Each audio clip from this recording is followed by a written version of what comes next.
네, 여러분, 안녕하세요.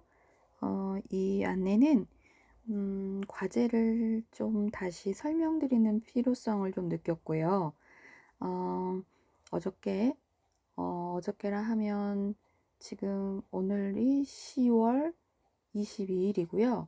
어저께 이제 박수란 대표하고, 대표 대행하고 통화를 하면서 과제 안내라든지 실시간 수업에 대한 부분으로 우리 모두 2분반 모두가 수월하게 수업을 진행하고 어려움 없이 참여할 수 있게 협의하는 시간이 좀 필요하다는 생각을 했고요. 그리고 이제 전달받은 내용보다 제가 직접 다시 한번 안내하는 게 필요하다는 생각이 들었어요. 그래서 첫 번째 그 과제에 대한 부분으로 우리가 그 처음 시작할 때 OT에서 제가 한번 강의 계획서를 펼쳐서 보여드렸던 부분이 있는데 첫 번째 이 과제가 광주 전남 지역의 아동복지기관 한 곳을 견학하여서 사회복지사 인터뷰한 후 기관의 현실과 아동복지에서의 관련 이슈들을 연계하여 논하는 것으로 분량은 5장 이내로. 근데 대신 이제 지금 코로나 팬데믹 때문에 어떤 시설을 방문한다거나 견학을 한다는 건 사실 좀 조심스러운 부분이 우리 모두에게 있기 때문에 위험을 불사르고 그렇게 과제를 하는 건 바람직하지 않다고 생각을 하고요. 그래서 뭐 기사라든지 유튜브 동영상이라든지 그런 부분들을 잘 찾아서 여러분이 인터뷰한 것처럼 객관화시켜서 보고서를 제출해 주실 과제가 하나 있고요. 사실 이 과제는 아동복지와 권리라는 과목이기 때문에 현장 연계한 과제가 무엇이 있는가라는 부분에 좀 고민을 했던 과제이기도 해요.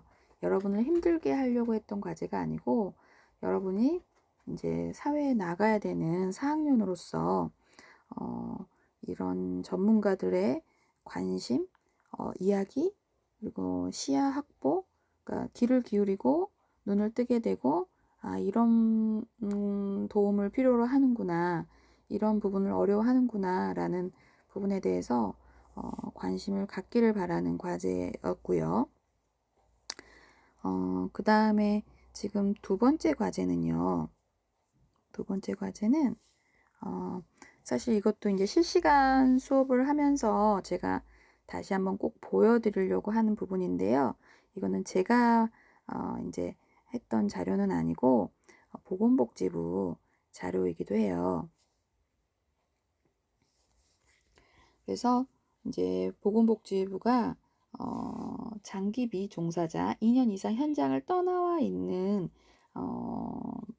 보육교사들을 대상으로 이제 본인의 돈을 내고 40시간 그러니까 40시간이면 하루에 5시간 정도 되겠죠? 그 시간을 이수를 해야 되는데 그 중에 하나가 이 아동복지와 인권이라는 시간 차수가 들어가 있는 부분이고, 그래서 이제 보건복지부에서 이제 진흥원에 인계를 해서 위탁을 받은 한국보육진흥원이, 여러분 보육교사 자격증을 주는 곳이 한국보육진흥원인데 여기는 정부기관은 아니고 정부 부처에서 위탁을 줬던 부서가 이제 이런 연수라든지 자격 관리를 하는 부분이고요. 그래서 이제 아동복지와 인권이라는 파트에 여러분한테 좀 중요한 내용이 있어서 제가 이런 부분을 현장에 나가서도 여러분이 그래도 어떤 기초, 뼈대를 잃지 않고 있다면 괜찮지 않을까 싶어서 과제를 사실 이제 좀 요즘 컴퓨터로 하지 누가 수기로 써요. 그쵸? 근데 여기 보시면 UN 아동권리 협약의 의미를 이해한다라는 학습의 목표가 있어요.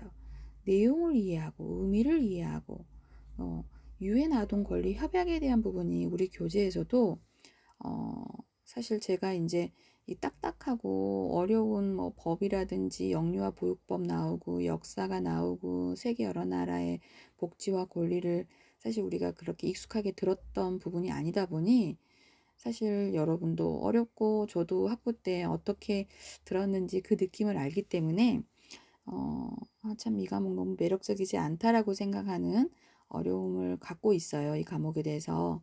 그런데 이제 제가 좀 읽어드렸던 유엔 아동 권리 협약에 대한 단어라 이런 것들을 사실 횟수로 찾아보면 한 4, 50번을 제가 유엔 아동 권리 협약, 유엔 아동 권리 협약 이러면서 여러분한테 이런 부분을 조금 많이 들려드렸는데 그래도 현장에 가서 뭐 보육교사 선서라든지 아동권리 헌장이라든지 이런 거를 사실 이제 원장으로서 업무를 이제 개시를 하기 전에 교사로서 자 보육 선서하세요 뭐 이렇게 하진 않거든요. 현장에 가면 그냥 계약서 쓰고 선생님 연봉은 어느 정도고 1년 계약을 하겠습니다. 근데 그 1년을 이제 계약직으로 있는 뭐 교사도 있겠지만 연봉 협상 때문에 내년에 다시 그 호봉을 올려주기 위해서 1년 계약 단위로 하는 거지 계약직은 아니고 그런 식으로 계약서를 쓰는 부분이지 그래서 이제 뭐 보육교사 선서라든지 아동권리 헌장이라든지 이런 건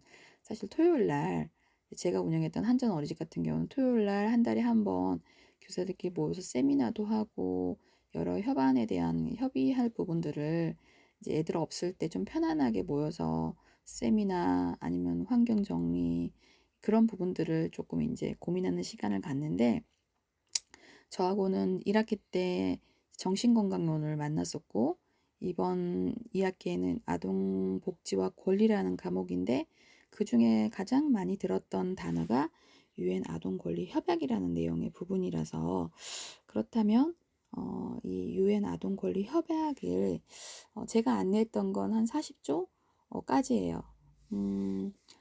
왜냐하면 아이들의 직접적인 혜택을 주고 지켜줘야 되고 생존이라든지 그 발달에 대한 부분, 존중에 대한 부분들이 40조까지이고 유엔 아동 권리 협약은 54조로 구성되어 있다 했는데 인터넷에 찾아보면 이제 그때도 제가 어떤 사이트 들어가서 찾아서 다운로드 받아서 그걸 손으로 한번 쓰면서 이 의미와 내용을 살펴보라라는 과제로 제가 제시를 했는데 이제 그 대표 대행하고 통화를 하면서 사실 여러분들이 이 교재를 제가 이제 저도 보통 어떤 과목을 선정할 때 책을 세네 권을 보고 제일 수월하고 스무스한 책을 선택을 하는데 이 학기도 온라인 수업으로 할 수 있다라는 불안감이 있어서 사실 스무스한 책보다는 분량이 좀 많은 책을 선택을 했어요.